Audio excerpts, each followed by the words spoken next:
Hi, I'm Daniela Ohad from Daniela on Design, and you're listening to U.S. Modernist Radio. Mama don't allow no architecture around here. Mama don't allow no architecture around here.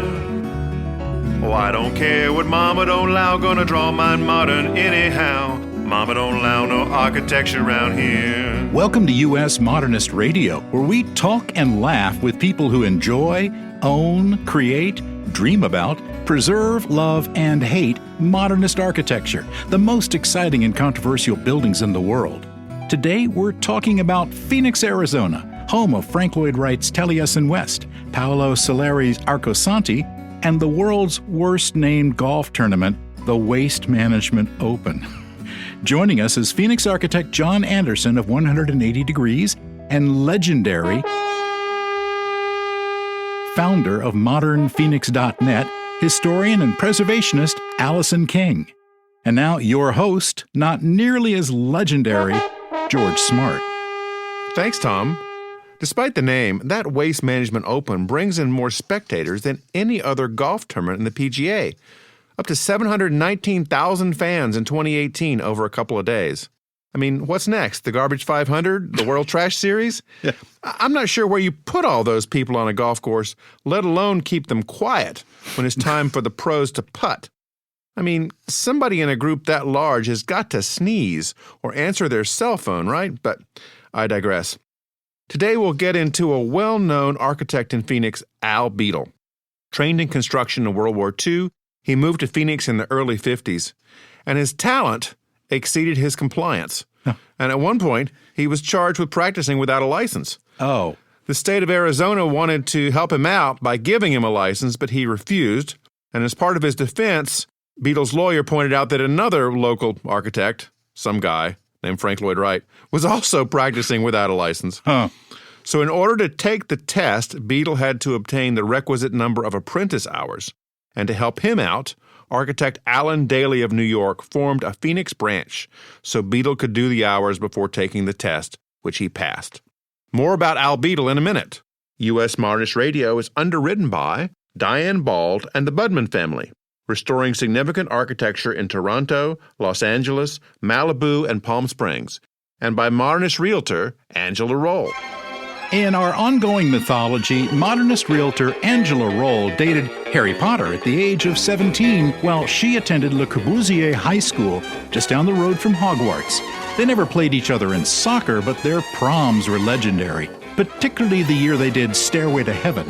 Although ridiculed by architecture students for dating a magician, she learned how to conjure up the slightly tipsy ghost of Mies van der Rohe and aced all the exams. She even became class valedictorian. Now she's one of the few real estate agents with formal architecture training, giving practical advice to buyers and sellers, plus she knows what wizards like to eat. Angela Roll is your magic spell for modernism. Reach her at angelaroll.com. That's ROEHL, or call 919-995-0550. Thank you, Tom. Phoenix native John Anderson studied architecture at Arizona State. Go Sun Devils! And is a partner and principal at 180 Degrees Design and Build. John has received 4 presidential commendations for his involvement with the AIA. We'll find out which ones were involved. Was it Reagan, Bush 41, Clinton, Bush 43, Obama, Trump, or Biden? Welcome, John. Hi, thank you. Returning podcast guest Alison King is the longtime founder and executive director of Modern Phoenix and a professor at Grand Canyon University. Go Lopes! And you should put some echo in there. Go Lopes, Lopes, Lopes. Go Lopes, Lopes! There you go. Alison also studied at the Lang and Parsons in New York. The Fighting Narwhals. Then earned a master's from Columbia University. Go Lions! She previously taught at the Art Institute of Phoenix. Go, Art? Okay, we'll go with that. Yeah, we didn't have a mascot. She is the co-author of Making Architecture, a monograph written with John and his partner James at 180 Degrees. And she makes caramel, which is not easy. I burned my last batch. Welcome, Alison. Hi, good to be back. So, John, before we get started, were it actually presidents that gave you special AIA commendations? They were, but they were actually presidents of the local and state chapter of the American Institute of Architects. Ah, okay. Well, I was hoping maybe you got to go to the White House and, shake some hands. at least it wasn't president of the PTA. Well, haven't been there yet, but I'm working on it. Okay. Good. Yeah, we'll want to see you in the White House, John. Allison, tell us what's been going on more recently with the David Wright House in Phoenix, one that you've been actively involved over the years in saving and now has a new owner. Big news, yeah. Just a few days ago, it was finally listed on the National Register of Historic Places. And we're quite excited to see that development and that honor for this masterpiece here in the middle of Phoenix. It was a long time in coming. It was pretty clear to everybody that it qualified for sure. It just had to jump through a lot of hoops and iterations of the final, use of the land and the boundaries of the overlay. We're just thrilled. We're thrilled with the outcome and the new owner's stewardship of taking that vulnerable property and starting the process of getting it the protection that it deserves. Now, this was one of the houses that Wright did for his grandson, David Wright. And have the new owners started renovations to the property yet? I haven't been in touch with them lately, and so we'll have to do a follow-up with them and see what changes have been made since you last spoke to them a few months ago. So, Allison, let's switch from Wright to Al Beadle, about whom I know you know a lot. What was Al all about? Well, Al Beadle was widely regarded as one of Arizona's mavericks of design, just in his attitude and his approach and his love for total design of environments. And as you mentioned in the introduction, for many years practiced on his own, designing and sometimes even building his own residences. But these residences were so appealing to clients that the homes were pretty much purchased out from under him as he built them. And so that's how he was able to build a practice in this niche of very clean and glassy architecture that's so kind of in harmony with the desert and really appreciating all of our great views and our climate. And after getting his start in residential architecture as well, was continuing to work in the tourism and restaurant industry under his father's business. In fact, that's where he got his start, was in restaurant design. And so what we see in Beadle's work is a great kind of dichotomy of the minimalist that so many people know him by, and then the maximalist who, because of the work that he was doing in tourism, really shows a love for exotica and, leisure and pleasure and all of those reasons that people would come to Scottsdale and Phoenix to hang out and enjoy our lifestyle. Now, John, you've been involved more recently in renovating one of Beadle's houses. Is it the Calachis residence? Is that how you say it? That's correct. We actually renovated that and we added on to it. And we've also worked on a number of other residences, a couple multifamilies, the boardwalk. We did a little repair work out there for them. So we've worked on quite a few of his projects. So what did you encounter when you got to the Calachis house for the first time? It's a pretty interesting project. Like most of his, it's on a rectilinear basis. You've got these clear beams and columns and just wonderful sort of forms and spaces and views. And this house had these interesting design details out as the beams kind of fly past the house. And you've got these interesting patterns that were born into the beam. And then he followed that pattern throughout, using that for screens and brisolays, trying to block the sun and shade the sun from hitting windows. So you have gates and you have all these other elements that tie back into this one design feature. And approximately, Allison, how many houses did he do in the area? I can check that for you on my spreadsheet here. I'm looking at it right now. We have 81 in the catalog, and this is a catalog that we put together with his surviving partners that he practiced with and employees, and then also with the assistance of his wife, Nancy.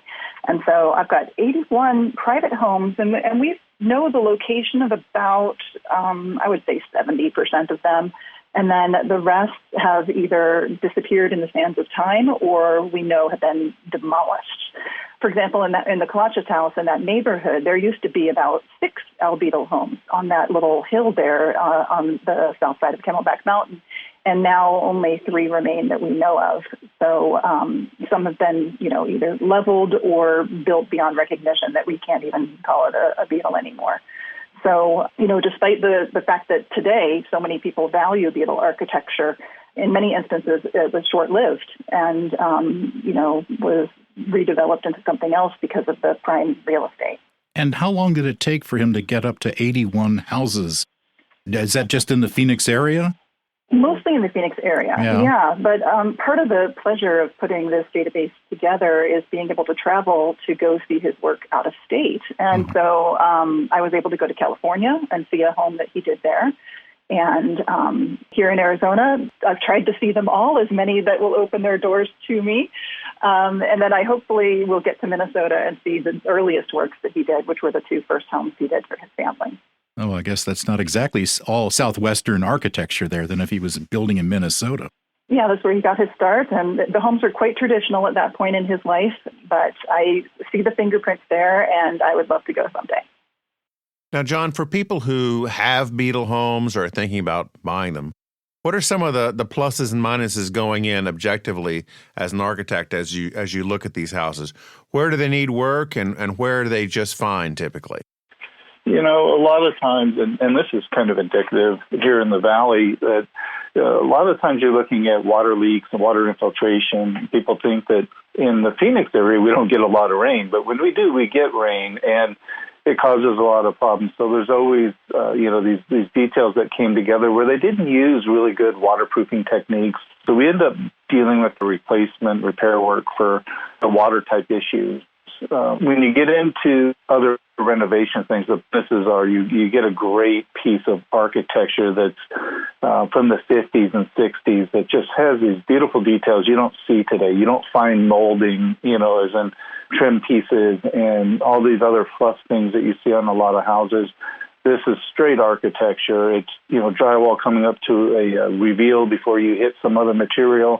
It's elegant, it's clean, and it's just wonderfully done. That must be just a real pleasure to go in and work on a project like this. Yeah, you see these clear organizational elements in the architecture. It's like it makes sense, and things, have a purpose, and you understand what's there. And because there's not a lot of extra stuff, everything that you see is important, right? So, if it's there, there's a reason for it. It wasn't just because we needed to cover up some type of transition detail or some other thing. There was a level of thought, a level of craft that had to go into it to make it look that good. And that's the refreshing thing to see. Now, how do you find builders that can work in this kind of environment? Because I know a lot of people say they can, but they can't. You start a design-build company so you can do it yourself. That's one way to do it. And then you spend 20 years trying to find the right people, the right subcontractors that understand it, that know how to do it. There's a lot of people doing construction work in the Valley of the Sun, but not all of them are qualified to work on these types of projects. And there's a handful of really great craftsmen and artists out there that we like to work with that are just really suited for doing this type of work. Alison, you are really one of my heroes in all the incredible work that you've done with Modern Phoenix and the Modern Phoenix Tour. Tell our listeners, how did you start Modern Phoenix? Well, back in about 2002, my husband and I had recently purchased a home, and it was in North Phoenix.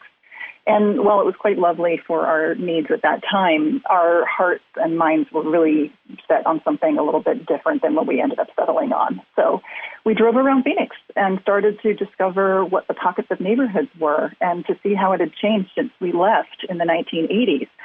And so we would just drive up and down the streets and find all the little nooks and crannies. And in fact, it's funny, it's how I became aware of 180 Degrees Design Build work was just by crawling the hills in Sunny Slope and seeing their sign out in front of a project that they were constructing. It was just a real process of discovery to kind of find where all the great little pockets were. And so as part of that process, I started to photograph the work and to map it out. And, remember, this was 2003. Our cameras weren't so hot back then.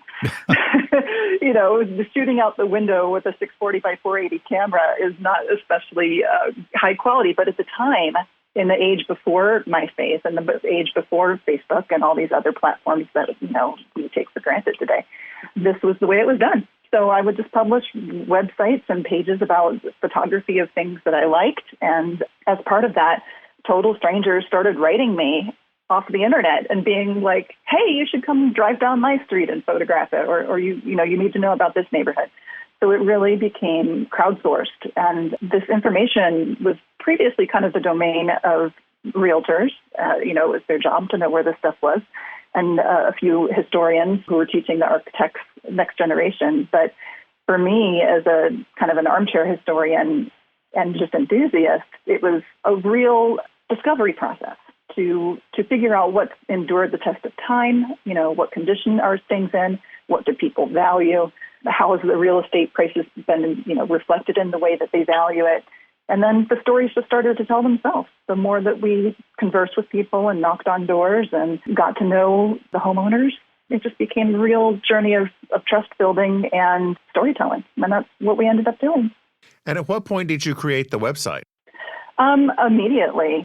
In 2003, we threw up a page on some sort of photo hosting service. And the minute we saw it all on, in a gallery, we're like, oh, I can code this. I can make it a website. So 2003, I started just hand coding everything and putting up these little neighborhood pages. And it just grew from there. And now we're up to about 960 some pages of content.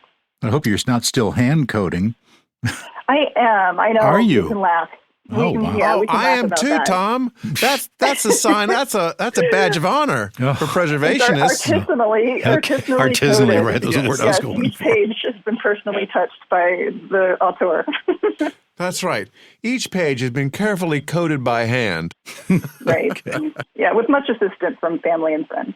Well, it's a great website. And in addition to that, you do a Modern Phoenix tour. That's right. Yeah, we've been doing the tour since, I think, 2005, was our first tour. And that was also kind of community-led. That was an idea that we had to put together a home tour. And so we did. We scrappled together, 5 homes really quickly and took 100 people through them on a Sunday afternoon. And the minute was over, people were asking when the next one would be. So we decided to make it an annual tradition and have grown that event, happening every year except for COVID years. So we're looking forward to getting back to tourism. It's just the houses are too small and intimate to be cramming, thousands of people through them. We are looking forward to when we can resume doing our whole week of events and support workshops that we do to support the tourism and the research that goes along with it. In your area, did you find that Zoom was an alternative for some of the different events? We did, and we put off, we were trying to reboot Modern Phoenix Weeks. We did 2 reboots in 2020, and then finally we had to go digital to do, to deliver the content that we had promised in terms of the workshops and guest speakers and things like that. And we did that, and it actually worked quite well. We were even able to get a speaker from Australia come on, and she didn't have to travel, and that was awesome. And we had people nationwide dialing in, and it was very convenient for people to come in. But I have to say, being an educator at the time, working with Zoom full time and adding more Zoom on top of that and everything, it wasn't the way that I wanted to run the event. So I'm looking forward to ways that we can do face-to-face again and more hands-on activities and absolutely more tourism, because a virtual tour, as you guys know, does not convey the same spirit and the essence that we're trying to convey when we walk through these spaces, especially Beadle architecture, which is so minimalist and so understated. When you look at it on the plans and when you look at it in photography, the serenity of those spaces simply doesn't convey until you were standing inside a Beadle box, inside looking out and experiencing that building hugging you back in space and seeing the views that are framed and experiencing the light creeping across the patio like it does at Beadle House number 7, White Gate. That's what you call them, Beadle boxes? Yes, yeah. Often his work that's done in that boxy style we call Beadle boxes. It seems appropriate. Mm-hmm. John, how did the Making Architecture book come about? Well, there's 3 partners in the firm. We're a firm of about 30 people right now. And my other 2 partners are from Louisiana State University. They went to school there. And they had been asked to come do a lecture, talk about our firm and the work we do in the Southwest. And as part of that, we decided that, let's put together a monograph that we could incorporate into this exhibit and this lecture. And let's start talking about the work that we've been doing and what's important to us. And when we started getting into that, we were like, okay, we really need somebody that's got their act together to make this work right. And we immediately thought of Alison, and we were very thrilled that she was able to help take this on and make something that was really special to document the first almost 20 years of our practice. And what can people find in the book?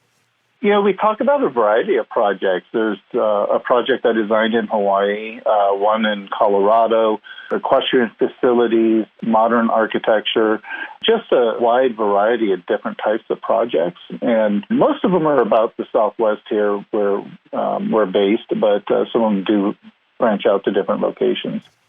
Now, Alison, what are some of Beadle's commercial buildings in Phoenix? Well, he designed quite a few office buildings, which are beloved. There's a medical center, the Fifth Avenue Medical Center building, which is just a sugar cube of a building on stilts with these beautiful slot windows that look like the ribs of a saguaro, which is, I think, just a head turner in its minimalism. And, he's much known for the Safari Hotel, which was demolished long ago. But there's excellent documentation, which was gifted to me by the son of the developer and owner of that hotel. And he didn't have anybody to give his photographs and postcards to. So he gave me an excellent collection that contains amazing documentation of that space before it was gone. And, some banks around town. The one that most people in Phoenix are probably familiar with is the Federal Pizza Building, which is a bank building that's been repurposed into office space and a pizzeria. Okay.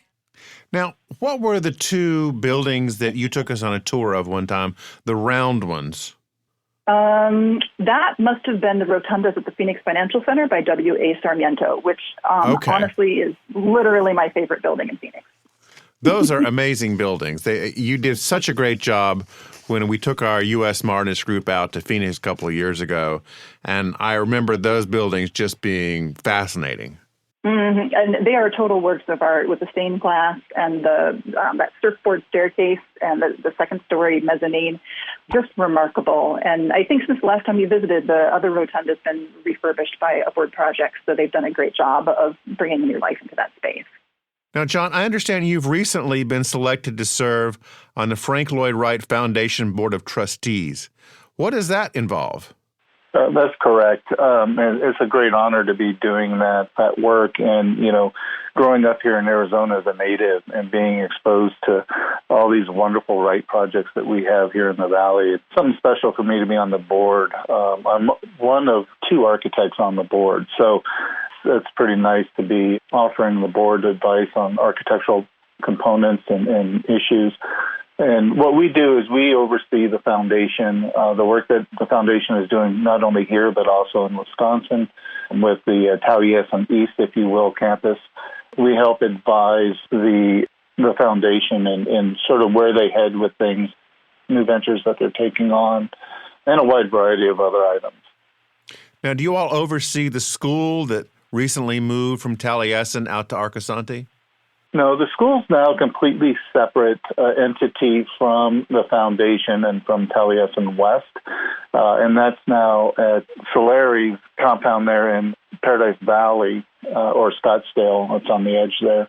So they're completely separate from the foundation, but the foundation has been working to incorporate a series of educational components that can be offered to the public, which I think is going to be really interesting because you can have this outreach to a wider segment of the population, and quote-unquote normal people get to experience and learn about architecture instead of just training, a handful of architects every year.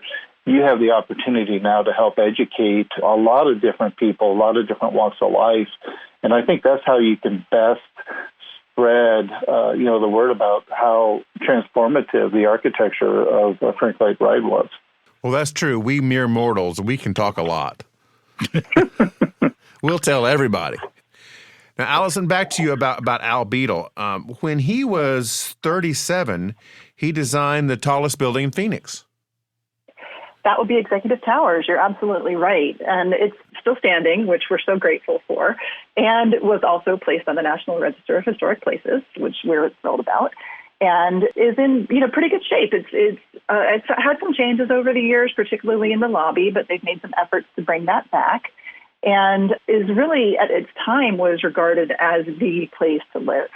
If you were a young and up-and-coming executive, the advertisements of the time talk about, Park Avenue and other Tony neighborhoods nationwide, and that the Executive Towers was kind of the equivalent of that. And, today it still has that prestige and is a nice way to have a great size little apartment and to own it.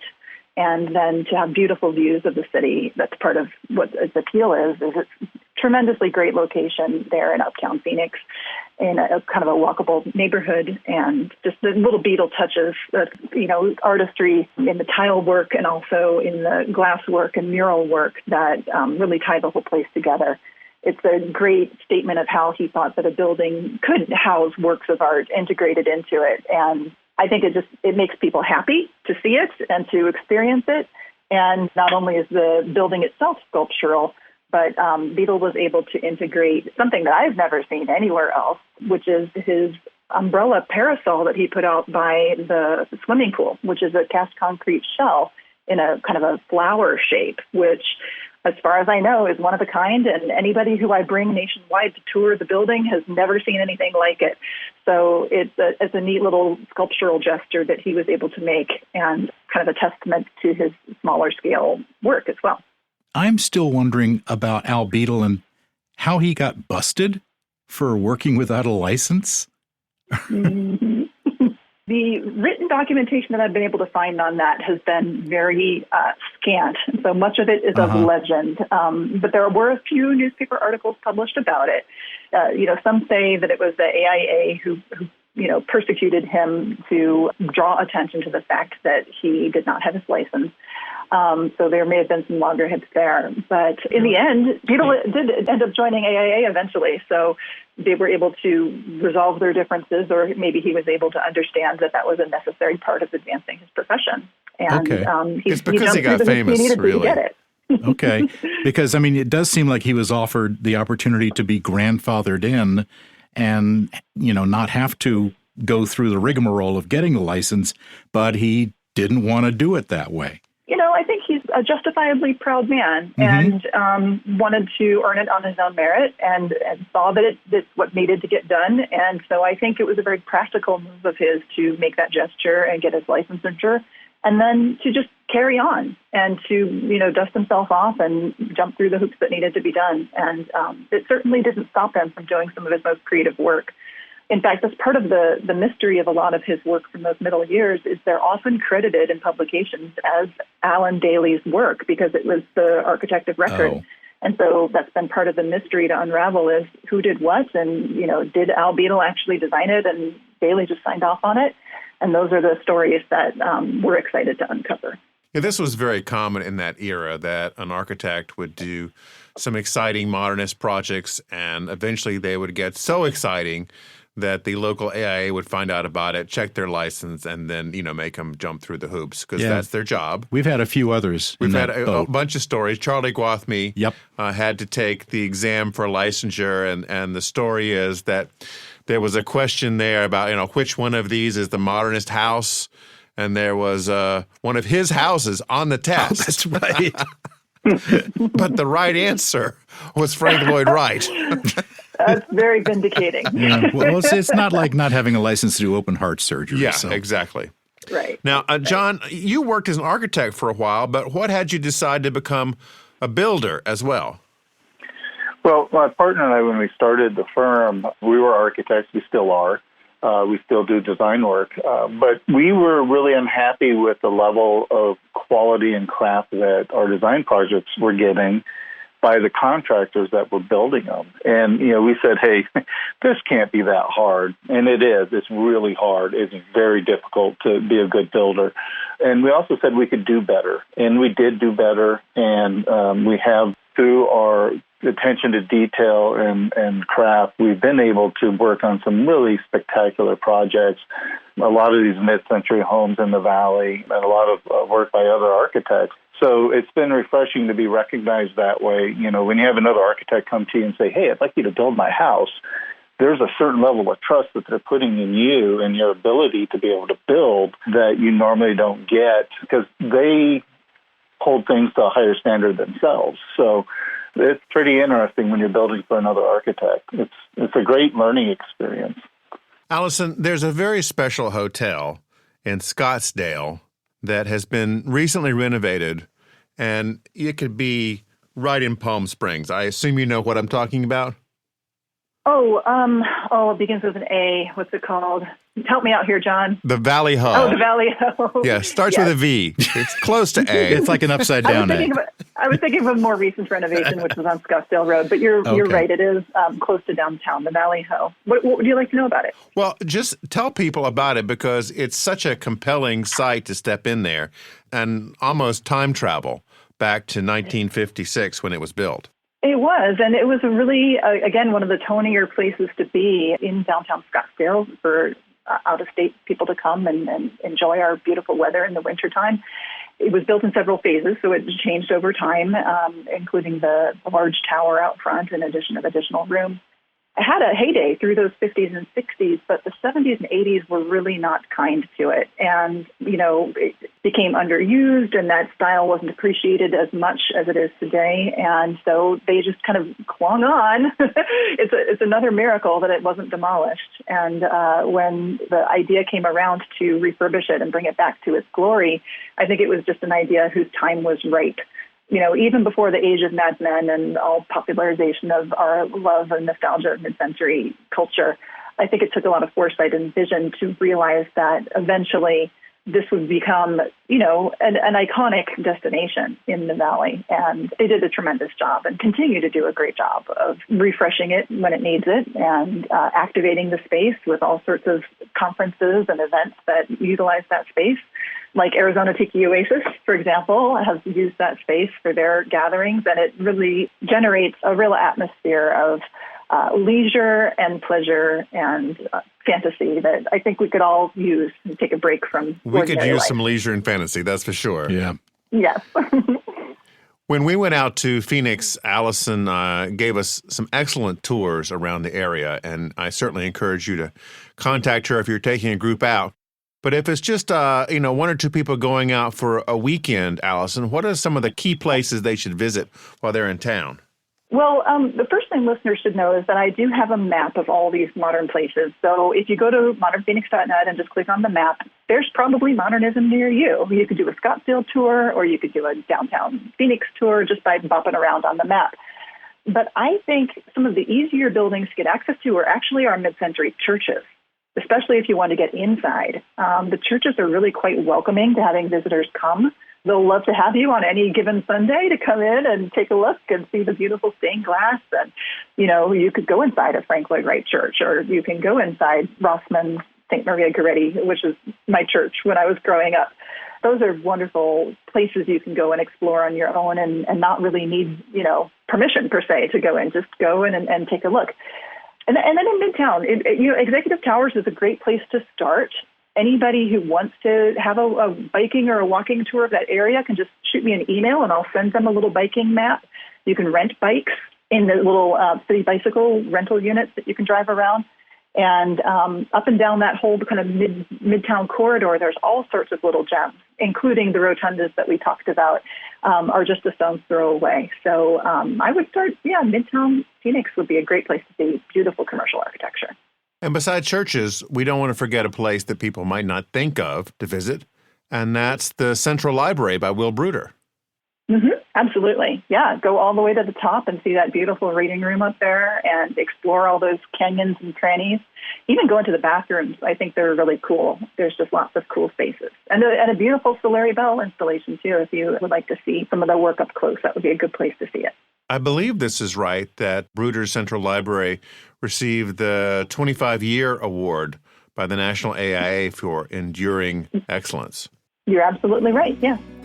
Well, thank you so much for joining us. This has been fun to talk about Phoenix and Al Beadle and all this stuff. Thank you so much for talking with us. Thank you for having us. Thank you. Thanks for listening. U.S. Modernist Radio is underwritten by Diane Bald and the Budman family, restoring significant architecture in Toronto, Los Angeles, Malibu, and Palm Springs. And by Modernist realtor Angela Roll. Okay, Tom, take us out.